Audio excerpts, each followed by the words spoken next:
भज जोई, भगत प्रेम बस सगुण सोई।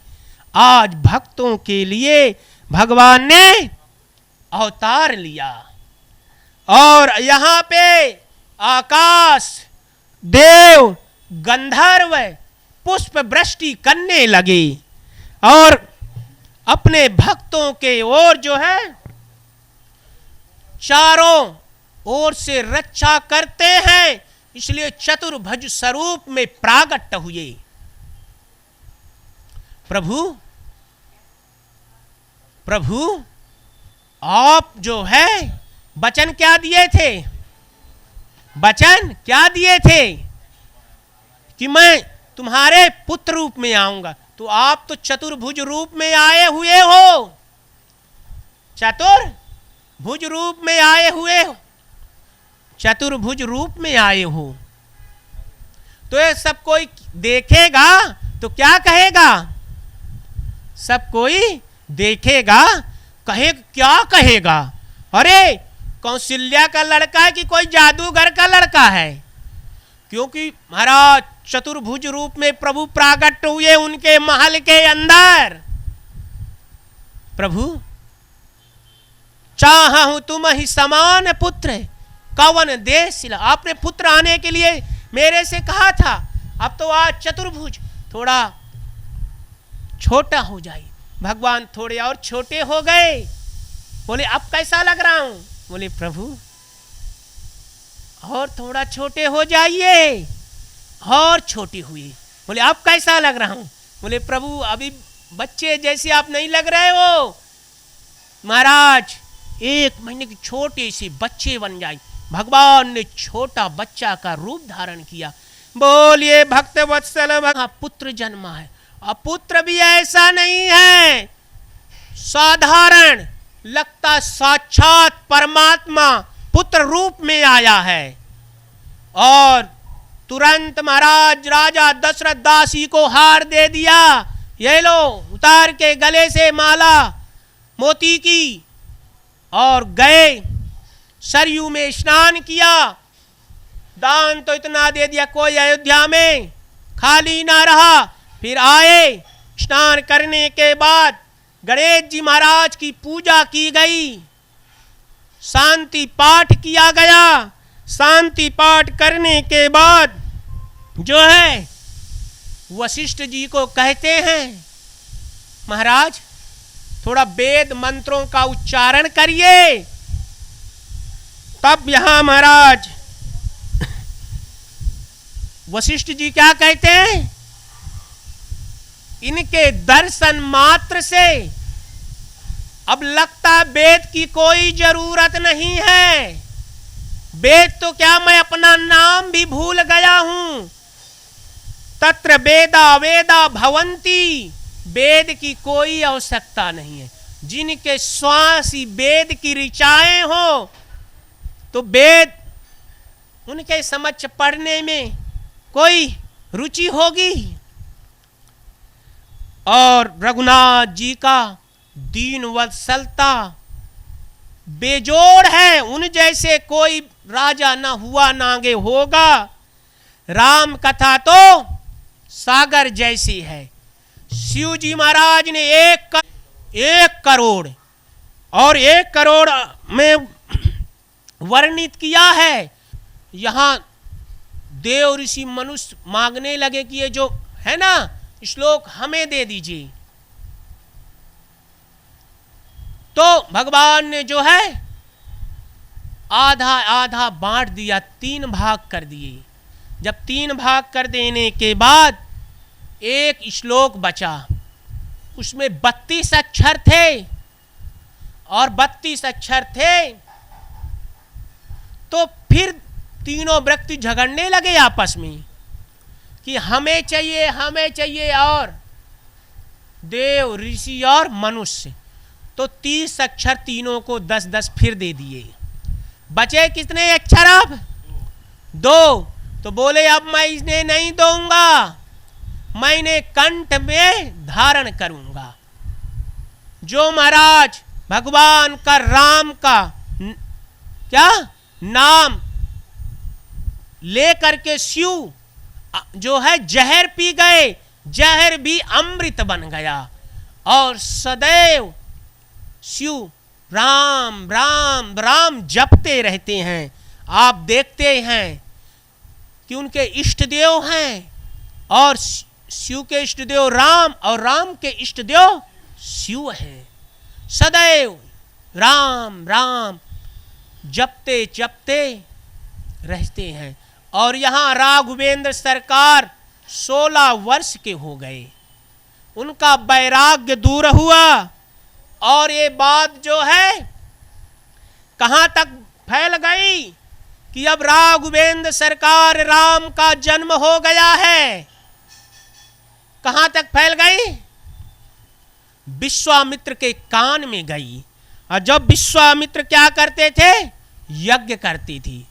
तो महाराज जो है उनके यहाँ यज्ञ में विघ्न करते थे मारी सुबाहु आदि राक्षस। तो उन्होंने एक दिन सोचा कि महाराज मैं राम और लक्ष्मण को दशरथ राजा से मांग लाऊंगा, और इसी बहाने उनके दर्शन भी हो जाएंगे, और मांग करके ला करके मैं यज्ञ करूंगा। चल दिए अयोध्या की ओर। चलते चलते अयोध्या में पहुंचे। राजा दशरथ देखे विश्वामित्र जी का, आइए महाराज, आइए महाराज, मेरा घर पवित्र हो गया। आप लोगों के आशीर्वाद से 4 पुत्र हुए हैं, वैसे तो आशा ही नहीं थी। आइए आइए, बैठाया गया। महाराज चाय नाश्ता जो भी प्रक्रियाएं थी हुई।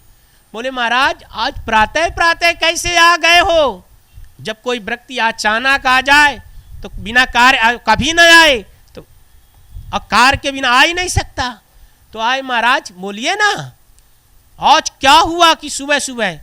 बोले राजन, मैंने सुना कि आपके यहाँ पुत्र जन्मे हैं, तो मैं सोचा कि दर्शन भी कर लूंगा, और मैंने आपके पुत्र राम को लेने के लिए आया हूं।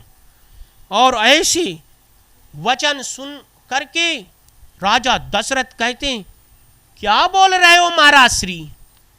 हैं? राम कितना सर्वाधिक मेरे से प्रेम करता है, दिन में 4 बार मुझे प्रणाम करता है, वैसे तो सभी पुत्र मुझे प्रिय हैं, राम सर्वाधिक प्रिय है, राम को मांग रहे हो? महाराज क्या बोल रहे हो? प्राण दे दूं मगर राम नहीं दूंगा। राम देते नहीं बनाई गोसाई। महाराज राम नहीं दूंगा, वैसे तो सब सुत मुझे प्रिय हैं, मगर राम जो है सर्वाधिक प्रिय है। और राजा दशरथ कहते हैं कि महाराज कहो तो मैं चलता हूं यज्ञ की आपके रक्षा के लिए, मगर राम को मत मांगो। ये सच कहता हूं, राम के बिना दशरथ जी नहीं सकता। हो सकता है कि महाराज मछली को पानी से निकाल दो तो मछली जीवित रह सकती है, और सांप को जो मरी है निकाल दो तो सांप जीवित रह सकता है, मगर ये दशरथ राम के बिना जीवित नहीं रह सकता। अब लगने लगा विश्वामित्र जी को कि यहां राजा दशरथ को पुत्र मोह है। उन्होंने एक अच्छी सी बात कही, राजा दशरथ, मैं आज राम का क्या देख रहा हूं? जन्माक्षर कुंडली देख रहा हूं। मेरे साथ जाएंगे तो इनका विवाह लिखा है। क्या लिखा है? विवाह। जैसे ऐसे वचनों को सुने तुरंत तैयार हो गए। अच्छा, तब तो मैं आज ही भेजूंगा। और तैयार राम हो गए। ये बात कहां तक गई? माता कौशल्या तक गई। माता कौशल्या को नारद जी पहले बता दिए थे कि विश्वामित्र जी के साथ जाएगा तो इनका विवाह होगा। तो माता कौशल्या विश्वामित्र जी से प्रार्थना करती, महाराज मेरे लाला को माखन मिश्री खिलाना, नहीं तो दुर्बल हो जाएगा, पतला हो जाएगा। और जैसे सुने कौन? लक्ष्मण जी, वो भी तैयार हो गए और दोनों चल दिए। राम और लक्ष्मण कितने शोभायमान दिख रहे थे। अरुण नयन और बाहु विशाला, नील जलज तनु श्याम तमाला, कटिपट पीत कसे बर भाता, रुचिर चाप सायक दुहा था। महाराज राम और लक्ष्मण चल दिए विश्वामित्र जी के साथ। और जैसे चलते चलते रास्ते में ताड़का का उद्धार का प्रसंग आया और भगवान राम ने ताड़का का उद्धार किया। और भगवान राम और लक्ष्मण को विश्वामित्र जी अति बला विद्या दी थी। अति बला विद्या देने से उन्हें भूख और प्यास नहीं लगती थी। और आगे बढ़े, जनकपुर के निकट उनका सिद्धाश्रम है। और आश्रम में गए और यज्ञ करने के लिए भगवान ने देखा तो कहा, गुरुजी आप अब निर्भय होकर यज्ञ करिए, हम यज्ञ की रक्षा करते हैं। यज्ञ के 4 दरवाजे हैं। और खड़े हो गए। हर दरवाजे में महाराज भगवान की प्रस्तुति, मतलब वहां दिखाई दे रहे हैं कि हैं वहां पे। और जो है मारी सुभाव आए यज्ञ में विघ्न करने के लिए, तो देखकर उनका स्वभाव बदल गया। अरे आज विश्वामित्र जी के यज्ञ हम नहीं विघ्न करेंगे, क्योंकि दरवाजे में कौन खड़े हैं? गेट में राम, जिसके दर्शन मात्र से राक्षस जैसे व्यक्ति का स्वभाव बदल जाता है। मगर आज सोचने की बात है कि जीव का, मनुष्य का भगवान का दर्शन करने से महाराज जो है सोच बदल नहीं पाती, कि बदलती है, ये है। और भगवान कहते हैं जब भी मेरा भक्त आता है तो मैं उसे खड़े होकर के दर्शन देता हूं। आपने देखा होगा द्वारिका में द्वारिका नाथ खड़े हैं, डाकोर में रणछोड़ जी राय खड़े हैं, श्रीनाथ जी गोवर्धन में खड़े हैं, विठल नाथ जी पंढरपुर में खड़े हैं। बोलिए भक्तवत्सल भगवान की जय। जब यज्ञ पूर्ण हुआ और स्वयं भगवान राम विश्वामित्र जी के साथ हैं, और पूर्ण होने के बाद अयोध्या राम राम जनक से, मिथिला से क्या आया? कुमकुम पत्रिका आई। जनकपुर से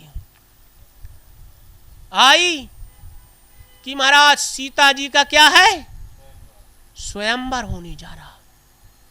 तो यज्ञ का पूर्ण करके यहां विश्वामित्र जी राम लक्ष्मण को लेकर चल दिए। और चलते चलते जो है महाराज क्या आया? एक जहां एक शिला थी पत्थर की। विश्वामित्र जी कहते राम को, राम इसे स्पर्श करिए। क्या करिए? स्पर्श करिए। बोले क्यों, क्या है? बोले ये जो अहिल्या एक पत्थर बन गई है, उनके स्वामी ने श्राप दिया था, तो आप इन्हें उद्धार करिए। तो भगवान राम कहते हैं गुरुजी ये राम जो है लकड़ी के स्त्री को भी स्पर्श नहीं कर सकता, सीता पर पुरुष को स्पर्श नहीं कर सकती। यही ब्रह्मचर्य का पालन है। मैं इसे स्पर्श करूंगा पाप का भागी हूंगा, पाप का भागी हूंगा, मैं नहीं करूंगा। महाराज कई संत कहते हैं, कवियों ने कल्पना की कि राम जी ने स्पर्श नहीं किया, अपने चरण से धूल को उड़ाया और धूल जो है पत्थर पे पड़ी और वो पत्थर सचेद हो गई, पुनः जो है कौशल्या बन गई। और कौशल्या कहती है कि मेरे पति ने मुझे श्राप दिया था, बहुत अच्छा किया था। श्राप जो दीन्हा अति भल कीन्हा, परम अनुग्रह मैं माना। मेरे स्वामी ने श्राप देकर अच्छा ही किया था। क्यों? यदि श्राप ना दिया होता तो आज आपके प्रभु दर्शन न हो पाते कि हो जाती।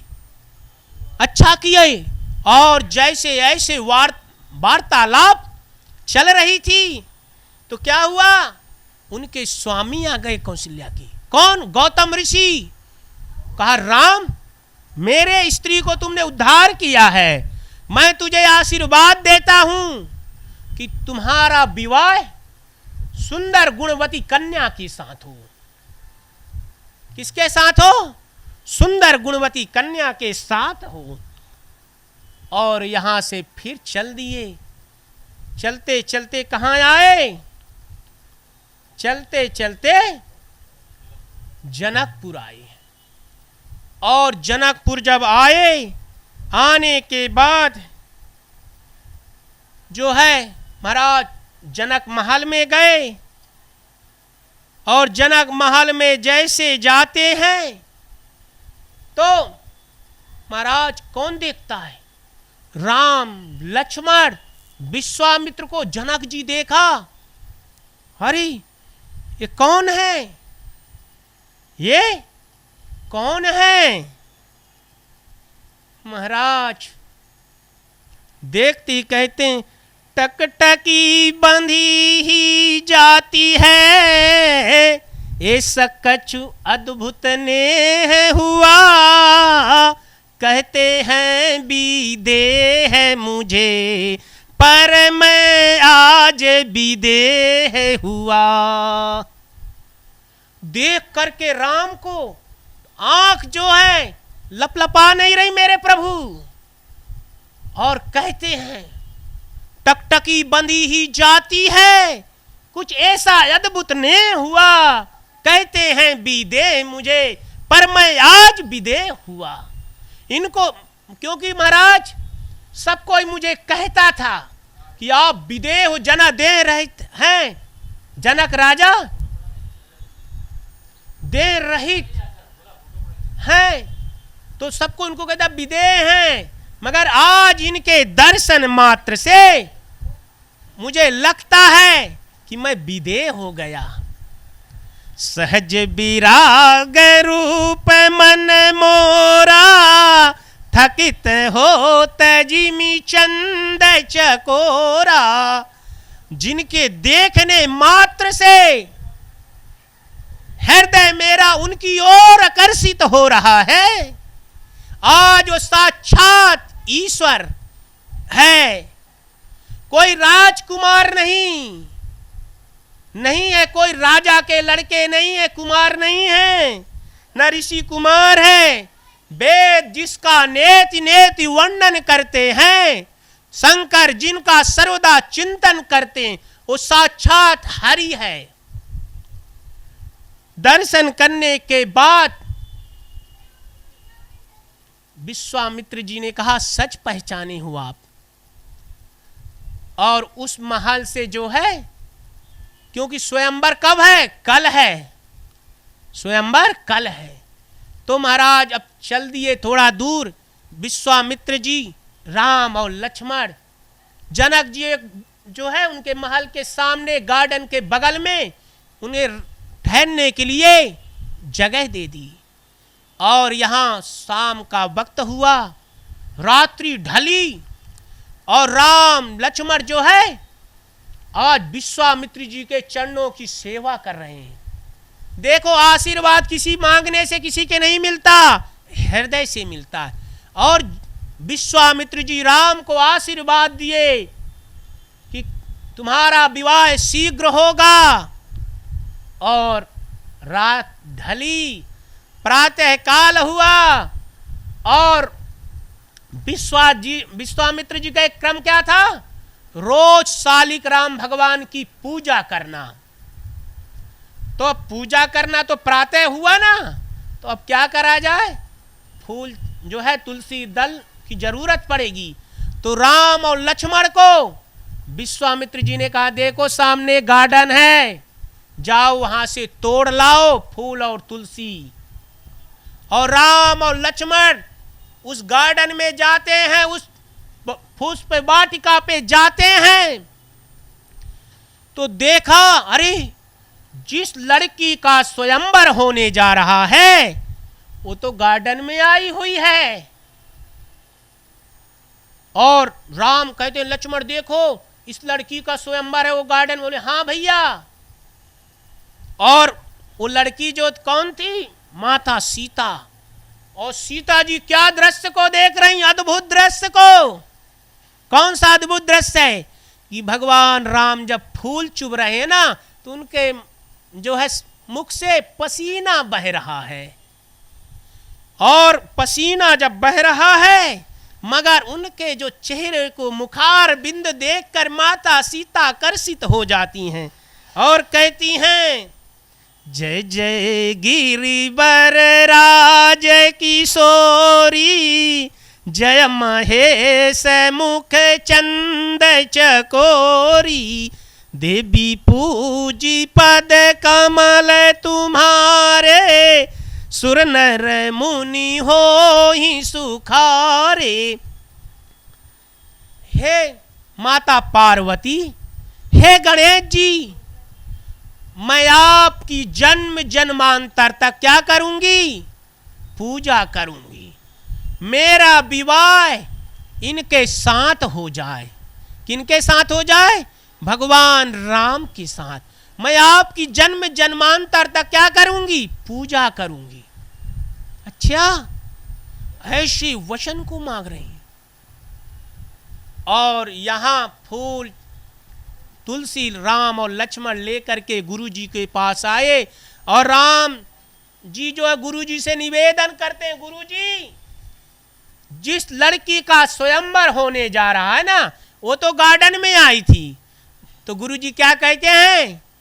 इसीलिए तो मैं भेजा था, भाई देख लो लड़की कि कैसी है, पसंद है कि नहीं है। और उनके मन में कोई कपट छल है ही नहीं प्रभु के। वो जो था वो बता दिया। और यहां अब धनुष यज्ञ का समय हो रहा है।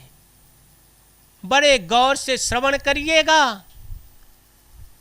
कि धनुष यज्ञ में अब राम लक्ष्मण विश्वामित्र जी के साथ चल दिए। देश विदेश के राजा महाराजा वहां आए हुए हैं। देश विदेश के क्या हैं? राजा महाराजा आए हुए हैं। और सभा में, जब सभा में सभी राजा महाराजा बैठ गए, बैठने के बाद जनक राजा आए, मंच में चढ़े और कहा, देखो हे दीप दीप के राजागण, सुनो मैं क्या बोल रहा हूं बड़े गौर से। कि मैं एक बार, मुझे 1 हफ्ते के लिए कहीं बाहर जाना था। तो मेरी उस समय पुत्री का आयु कितनी थी? 5 वर्ष की। मेरे पुत्री सीते की कितने वर्ष की थी? 5 वर्ष की थी। और मैं भगवान शिव के धनुआ की पूजा किया करता था। और अपने पुत्री को पूजा का कार्य सौंप करके मेहमान के लिए चला गया, मेहमानों के घर में, और 1 हफ्ते के लिए। और यहाँ सीता माता ने क्या किया कि दूसरे दिन पूजा का जब समय हुआ, स्नान करके कहाँ गई? उस शिव धनुआ के पास जाती हैं और देखती हैं, अरे कितना कचरा जमा हुआ है। क्या पिताजी पूजा करते हैं? क्योंकि इतना वजनी धनुआ था, उसे उठा नहीं सकते थे। और जो है, बोलिए कृष्ण कन्हैया लाल की जय, बोलिए भक्त वत्सल भगवान की जय। शिव धनुआ उठा ही नहीं सकती थी। तो माता सीता देखती हैं तो धनुआ के जो है नजदीक बहुत कचरा है, जमा हुआ है। तो माता सीता ने धनुष को उठा करके साइड में रख दिया और बाहर गई, गौ का गोबर लेकर के आई और वहां लेपा, और लेपने के बाद पुनः फिर शिव के धनुष को रख दिया और अबीर गुलाल कुंकुम चंदन रोली मौली से 16 उपचार विधि से माता सीता ने पूजन की। ऐसे करते करते 7 दिन हो गए। 7वें दिन जो है, 7वें दिन क्या हुआ? राजा जनक वापस आ गए। राजा जनक जब वापस आए,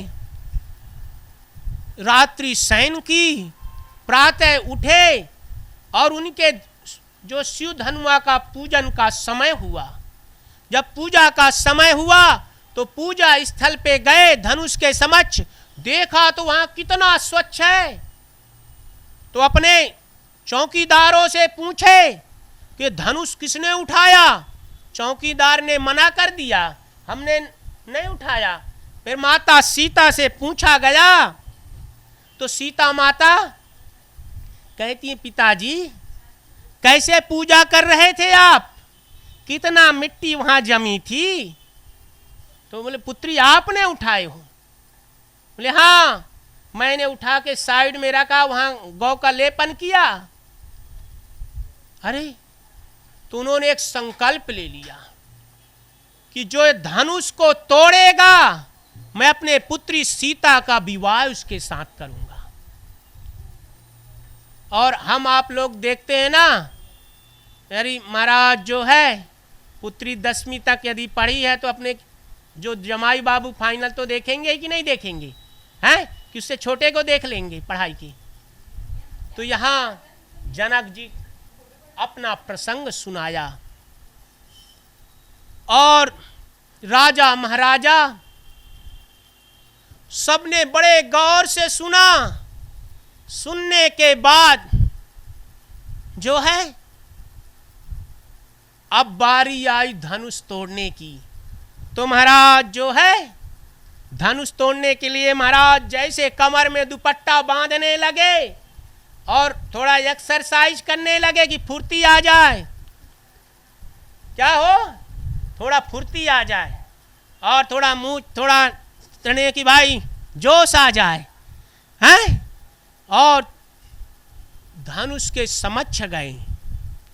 फिर वहां थोड़ा कूदने लगे कि महाराज थोड़ा, और पूरी तैयारी धनुष को उठाने के लिए सोचने लगा राजा।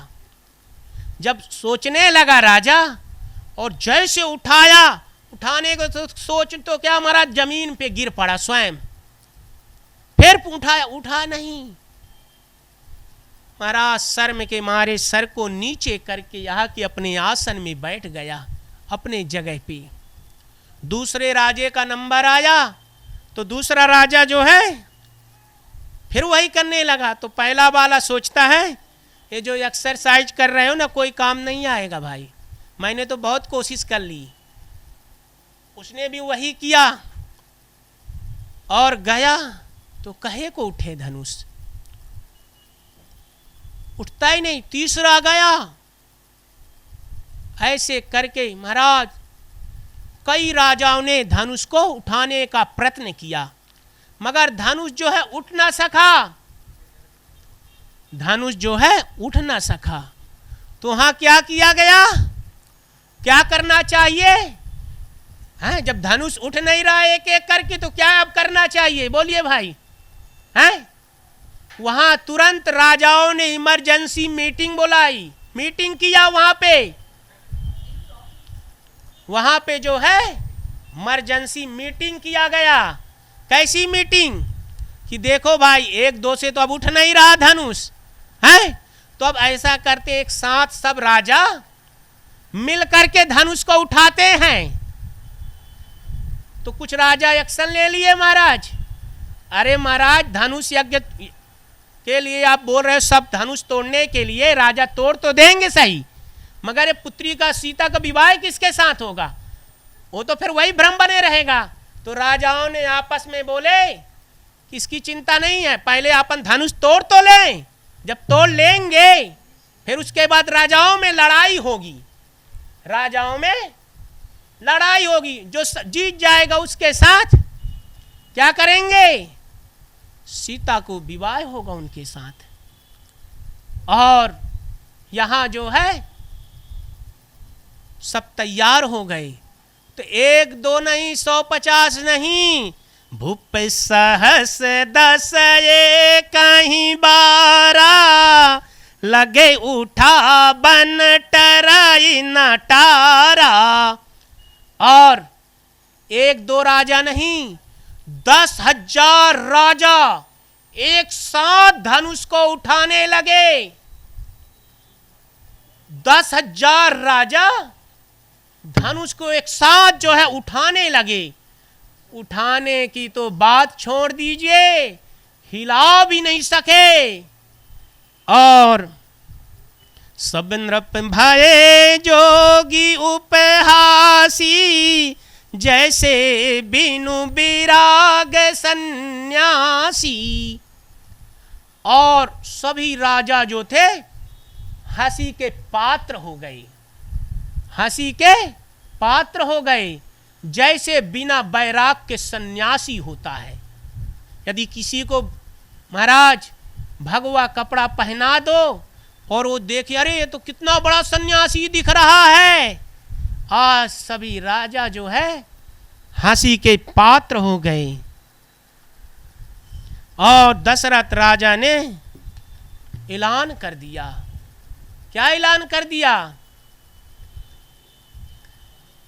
हे दीप दीप के राजागण, किसे कहें बलशाली हो, हमको तो यह विश्वास हुआ पृथ्वी वीरों से खाली है।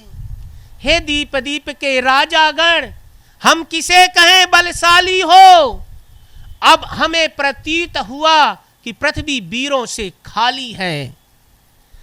और ऐसे वचन कौन कहा? जनक राजा ने कहा, असुरा छोड़ प्रस्थान करो, दुख दिया है दाता ने, सीता सुकुमारी का विवाह लिखा नहीं विधाता ने। हे राजा महाराजाओं, आसरा छोड़ दो और अपने घर के लिए प्रस्थान कर जाओ। दुख दिया है दाता ने हमें, और मेरे लगता है सीता का विवाह लिखा ही नहीं विधाता ने। जाओ। और ऐसे जनक के वचनों को सुन करके वहां कौन बैठा था? कौन बैठा था? महाराज भरत राम जो शत्रु लखन जी बैठे थे, और ऐसे वचनों को सुना। कौन? जनक के वचनों को लक्ष्मण शेषा अवतार ने सुना और कहा, हे जनक क्या बोल रहा है? रघुबीर राम जी के होते ये अनुचित वाणी कह डाली है, यह शब्द वज्र से लगते हैं, पृथ्वी वीरों से खाली है। हे जनक क्या बोल रहा है? रघुवीर राम जी के होते ये ऐसी वंचित वाणी कह डाली है। ये जो तुम्हारे शब्द वज्र जैसे लग रहे हैं, वीरों से पृथ्वी खाली है। और तिलमिला गए शेषा अवतार लक्ष्मण जी और तुरंत खड़े हो गए और कहा, मेरा स्वभाव ही ऐसा है, अपमान न मुझे गंवारा है कृपा गुरु के चरणों की, बल और प्रताप तुम्हारा है। मुझे ये सब पसंद नहीं। आप लोग के आशीर्वाद से इतना ताकत है, धनुआ क्या विशाल ब्रह्मांड को उठा लूं, थल को जल कर दूं, जल को थल कर दूं, लाऊं उतार कर तारों को, सुरमे की तरह पीस डालूं पृथ्वी और पहाड़ों को। हे जनक क्या बोल रहा है? सिर्फ आदेश की जरूरत है। किसकी? रघुवीर राम जी का आदेश पाऊं ना तो महाराज एक धनुष के हजारों धनुष तोड़ दूं। फिर धनुष पुराना घिसा पिटा, तिनका सा किस गिनती में, सैकड़ों कोस ले दौड़ूं, इतना तो बल उंगली में। कौन कहता है? लक्ष्मण जी जनक जी को कहते हैं, ये धनुष पुराना घिसा पिटा, तिनका सा किस गिनती में है, सैकड़ों कोस ले दौड़ूं, इतना तो बल मेरे उंगली में है। और ऐसे वचनों को सुनकर जनक को थोड़ा राहत हुई। और राघवेंद्र सरकार कहते हैं, भैया अब शुभ घड़ी नहीं आई है, प्रेम समेत निकट बैठा रे। आंख के इशारों से लक्ष्मण जी को बैठा दिया। अभी शुभ घड़ी नहीं आई भैया, बैठ जाओ। और लक्ष्मण जी क्या हुए? चुपचाप बैठ गए। क्या हुआ? बैठ गए। और उनके जो गुरु विश्वामित्र जी बगल में बैठे थे और देखा घड़ी, शुभ नक्षत्र को देखा, उठहु राम भंजाहु भव चापा, मेटऊ तात जनक परितापा। हे राम उठो, वो शुभ घड़ी आ गया, उस शुभ बेला आ गई, शुभ नक्षत्र आ गया। और उठ करके जाओ और इस भगवान शिव के धन तोड़ो और जनक के जो संदेह है उसे दूर करो, खत्म करो। और यहां को देख लीजिए कितनी मर्यादा है राघवेंद्र सरकार में कि गुरु जी विश्वामित्र जी को प्रणाम किया उन्होंने। और यहां जो है लक्ष्मण जी सचेत किसे करने लगे?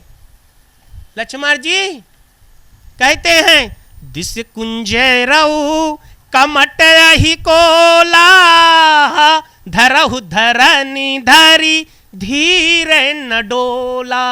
हे कच्छप, हे शेषनाग, हे बाराय, हे पृथ्वी, अब सचेत हो जाओ। मेरे बड़े भाई राम अब धनुष को तोड़ना चाहते हैं। कहीं आप लोग जो है हिल ना जाओ, तो मैं आप लोग को सचेत कर रहा हूं। और यहां जो राम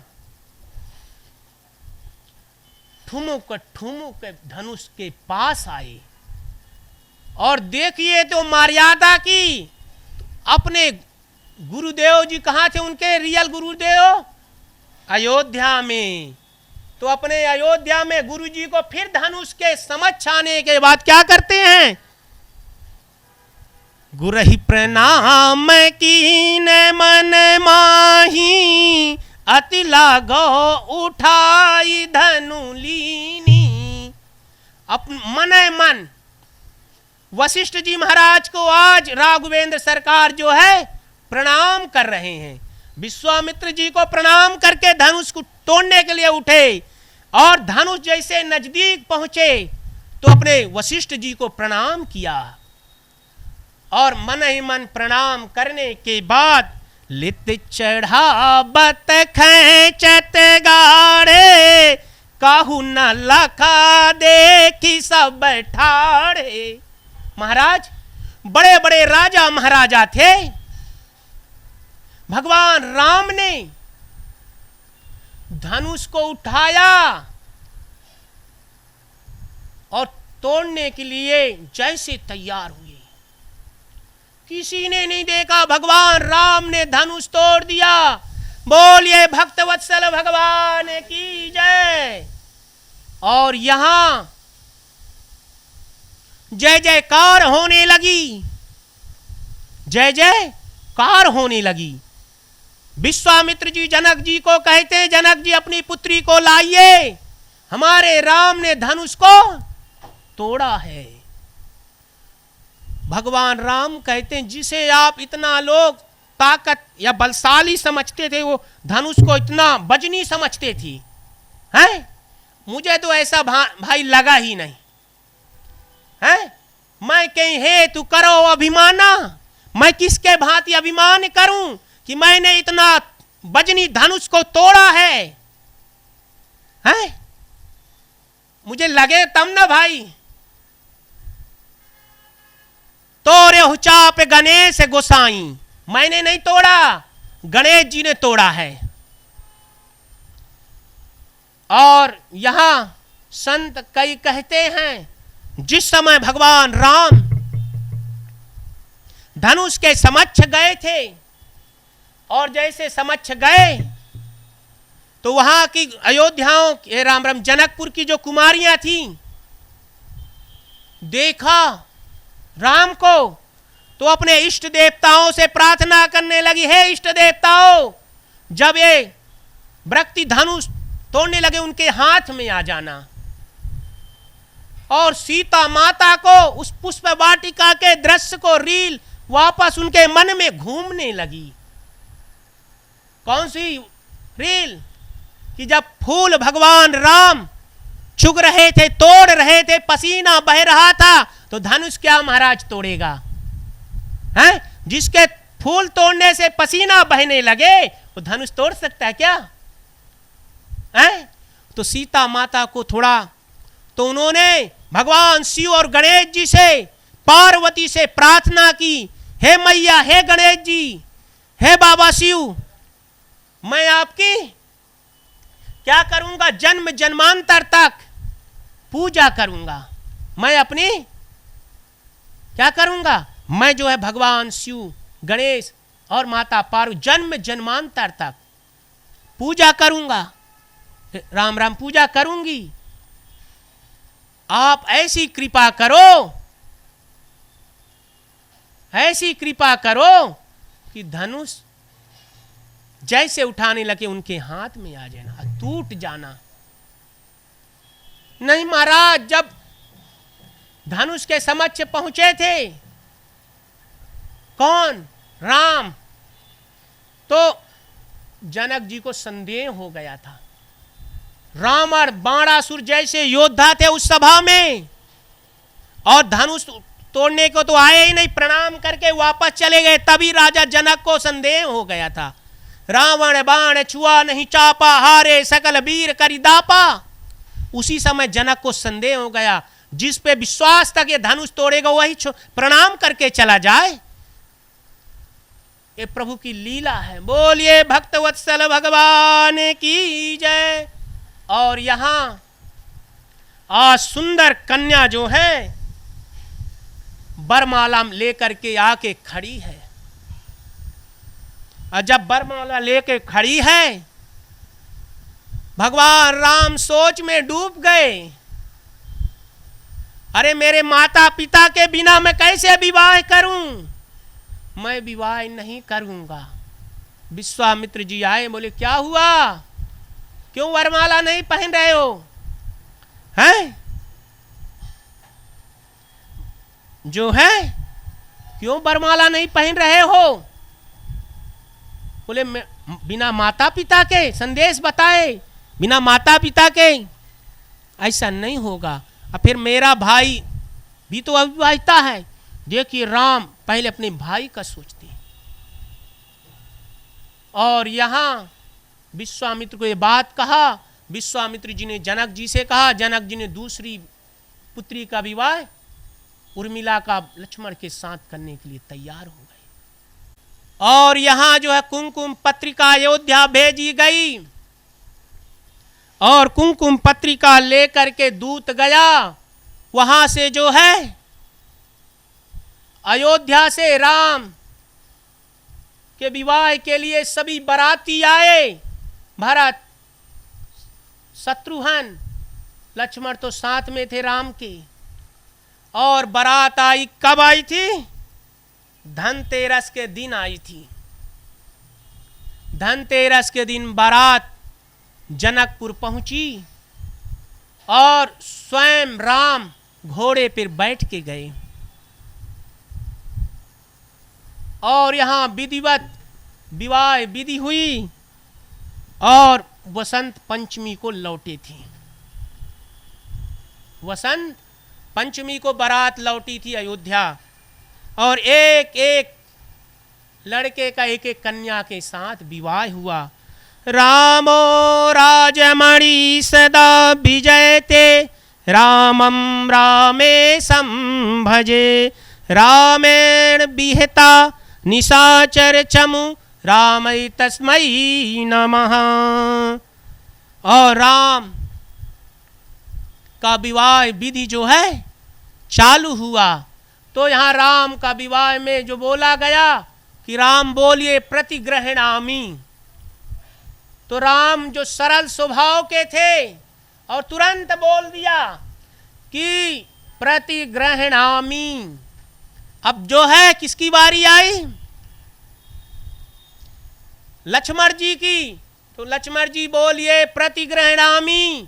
तो लक्ष्मण जी बिगड़ गए। बोले हम क्षत्रिय हैं, दान लेते नहीं देते हैं, मैं कन्या को दान के रूप में स्वीकार नहीं करूंगा, मैं प्रतिग्रहणामि नहीं बोलूंगा।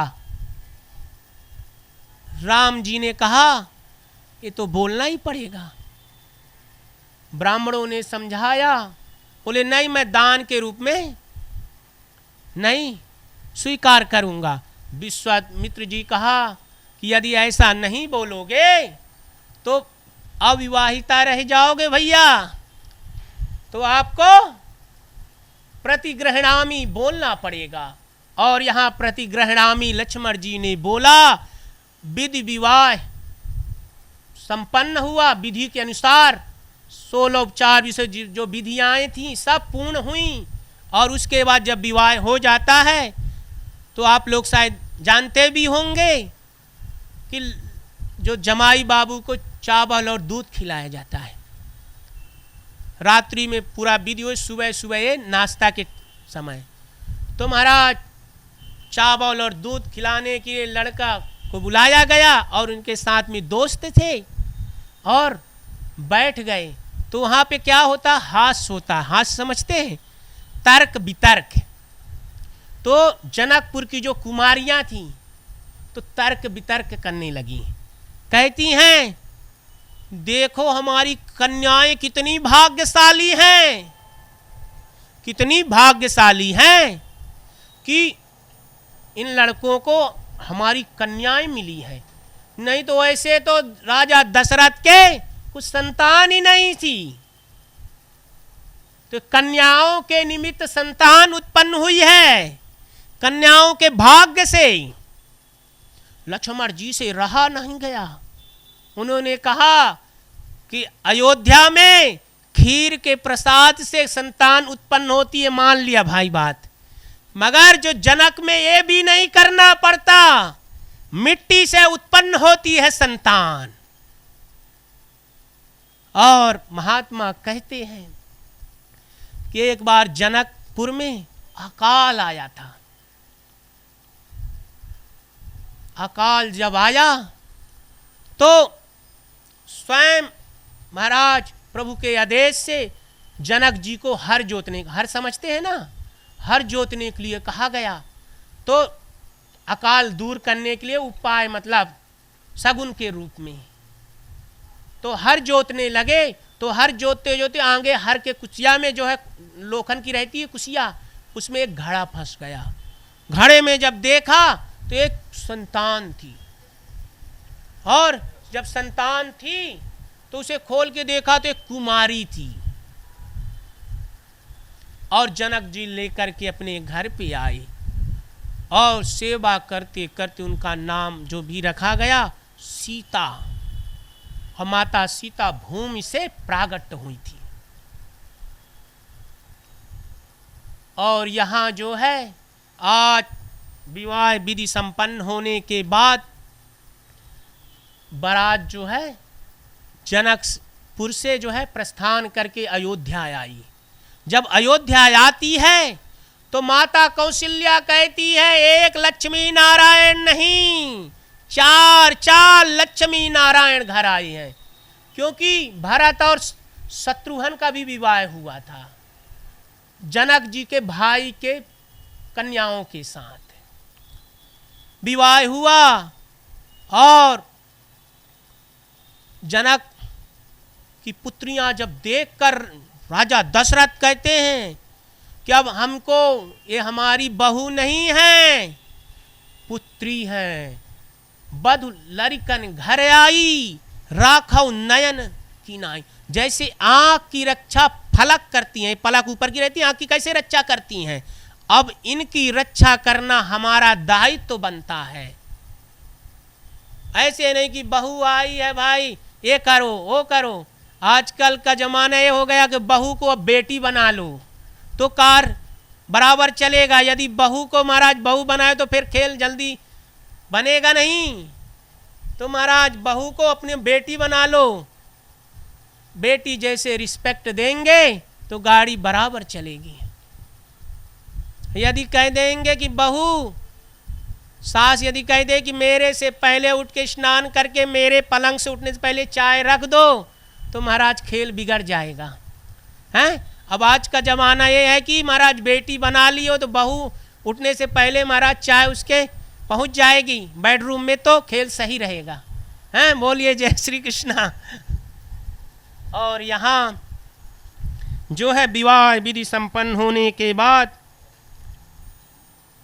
अब जो है एक दिन दशरथ राजा दर्पण के समक्ष गए। दर्पण के जब समक्ष जाते हैं, श्रवण समीप भये सित के सा मनहु जरठ पन अस उपदेशा। और जैसे दर्पण के आईने के सामने गए तो क्या देखते हैं कि कान के पास के बाल जो है सफेद हो गए हैं। कान के समक्ष के बाल जो सफेद हो गए तो जनक राम राजा दशरथ को लगने लगा कि अभी मुझे उपदेश दे रहे हैं। क्या उपदेश दे रहे हैं? कि अब ये राज्यासन राम को सौंप दो और अब प्रभु का स्मरण करो। उपदेश दे रहे हैं। यदि महाराज हम आप लोग यही चाहें कि जब महाराज लड़का और बहू देख ले लायक बन जाए तो चाबी तिजोरी की दे देनी चाहिए। ऐसा समय नहीं आए कि चाबी छीनना पड़े, नहीं तो महाराज वो कल्पना को फिर याद कर सकते हैं, बड़ा तकलीफ होती है। तो यहाँ जो है राजा दशरथ भी यही सोचते हैं और आज कहाँ जाते हैं? वशिष्ठ जी के पास। और कहा गुरुदेव जी कोई शुभ मुहूर्त बतलाओ, कोई शुभ मुहूर्त बतलाओ। कौन सा शुभ मुहूर्त? कि मेरे राम को राज्यासन में बैठाना है तो अच्छा से अच्छा मुहूर्त दे दो, अच्छा से अच्छा मुहूर्त दे दो। तो वशिष्ठ जी महाराज ने ध्यान किया है और कहा, सुदिन सुमंगल जबहि राम हो ही जुबराज। हे दशरथ, सुदिन सुमंगल जबहि राम हो ही जुबराज। जिस समय राम राज्यासन में बैठ जाएं, उस समय श्रेष्ठ मुहूर्त, उन्हें मुहूर्त की जरूरत नहीं है। और वहां से आए कौन? राजा दशरथ आते हैं। जब दशरथ आए तो अपने वशिष्ठ के पास, राम राम, अपने मंत्री सुमंत के पास गए। मंत्री सुमंत के पास गए और कहा, मंत्री कोई शुभ मुहूर्त बताओ। मंत्री ने 1 हफ्ते के बाद का मुहूर्त बता दिया। और देखिए तो सही, आज राजा दशरथ एक ब्राह्मण के वचनों को अनदेखी की। ब्रह्म वाक्य जनार्दना राम राम वशिष्ठ जी जानते थी कि ये यदि आज बैठ जाएं तो अच्छा नहीं, बाकी फिर बैठ नहीं पाएंगे, फिर बैठ नहीं पाएंगे। और यहां महाराज मंत्री सुमंत्र के अनुसार पूरे नगर को सुशोभित किया गया, सजाया गया। सजाने के बाद बोलिए भक्तवत्सल भगवान की जय। और सजाया गया। कौशल्या की दासी आई थी, आपने सुने कि जैसे बंधाई दी तो लाला की तो मोती का माला दे दी थी। और कौशल्या ने कहा था कि जब मेरा राम राज्यासन पे बैठेगा तो मैं आधा जागीर दे दूंगी। और पूरे नगर को देखकर कौशल्या की दासी है बाहर जा रही है, बाहर गांव के जा रही है। और यहां महाराज कहते हैं, संपूर्ण सुख काल की भी नजर लग जाती है, काल की भी नजर लग जाती है। और देवताओं ने चिंता करने लगे। कौन सी चिंता? कि भगवान राम का जो है क्या जन्म धर्म की रक्षा, अधर्म के नाश हेतु उनका प्रागट्य हुआ है। धर्म की क्या करना है? स्थापना करनी है। अधर्म का नाश करना है। उनके जन्म का गौण प्रयोजन है। और यहां क्या होने वाला है? राज्यासन में बैठेंगे राम। यदि राज्यासन में बैठ गए तो महाराज जय श्री कृष्णा हो जाएगा। तो देवताओं ने किसे आह्वान किया? विघ्नेश्वरी देवी को आह्वान किया। और विघ्नेश्वरी देवी देवताओं के समक्ष प्राकट हुई। देवताओं मुझे याद कियो। कहा देखो भाई, राम जो है सुख और दुख से परे हैं। उन्हें सुख क्या, उन्हें दुख क्या। उनका तो जन्म धर्म की स्थापना, धर्म के नाश हेतु हुआ। तो आप ऐसा करो, ऐसा विघ्न करो कि राम जो है कल राज्यासन में ना बैठ सके। विघ्नेश्वरी देवी ने कहा ठीक है। अब विघ्नेश्वरी देवी याद कर रही है किसके मस्तक पे आसन जमाऊं तो ये विघ्न सक्सेस हो सकता है। यदि जो कोई ऐसे छोटे व्यक्ति के मस्तक पे आसन जमाओ तो विघ्न आएगा, मार के भगा देंगे। तो कोई बड़े व्यक्ति को और जो कार्य सिद्ध हो सके उसे के चुनना चाहिए ना। तो आज विघ्नेश्वरी देवी विचार कर रही है। करते करते उन्हें विचार क्या आया कि महाराज मंथरा कौन थी? मंथरा कौन थी? कैकेयी की दासी।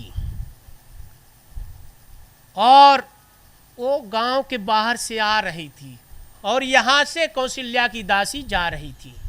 जब जा रही थी तो महाराज देखे, बोलिए कृष्ण कन्हैया लाल की जय।